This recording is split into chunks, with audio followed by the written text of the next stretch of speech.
Yeah, okay. This is my audience. You only saw two of us. Oh.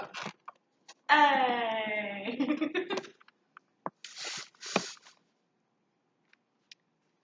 All right.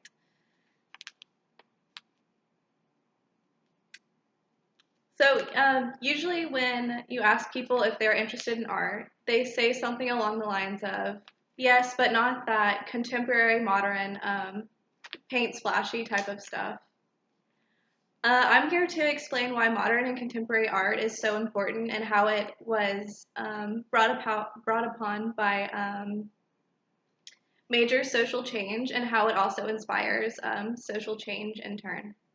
I'm an art history major, so this is something that I've had to study in depth and that I have to think about on almost a daily basis. So, along the beginnings of modern art in the late 1800s are some very famous artists that we're all familiar with, such as Van Gogh. Art started to become more about the individual and about internal experiences rather than creating art that was sanctioned by the church and by monarchies. So, for example, Caravaggio is a very famous example of classical art. He was a Renaissance painter. You notice that this is very mathematically proportioned and correct. The figures are very realistic. And it's also a religious scene. Artists prior to modern art did not really make art about their personal experiences or about real world issues. It was commissioned by powerful, wealthy members of society. So it was not really paying attention to world events or the lives of regular people.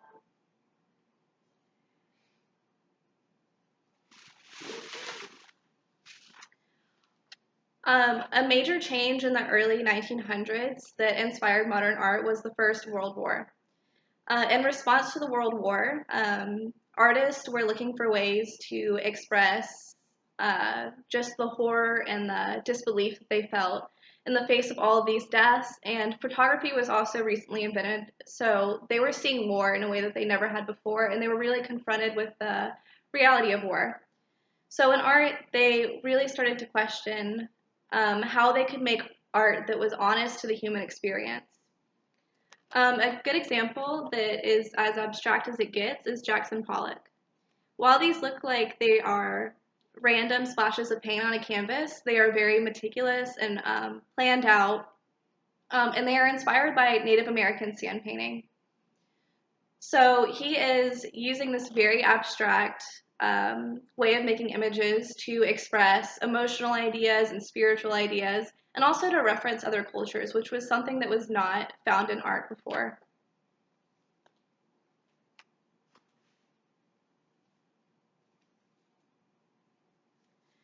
So, because artists were turning to internal experiences and talking about social change, it really opened up a whole new world to talk about social justice and for people that were not wealthy members of society to talk about their issues.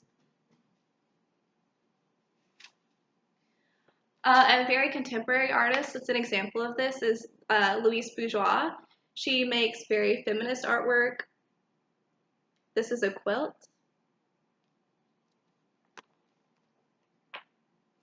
So, in conclusion, even though modern art can sometimes be confusing to look at and sometimes people don't really know what they're seeing, the change into modern art and the change away from classicism and traditional art has opened up a new world for everyone to talk about their experiences and to talk about what really connects all of us and what sets us apart.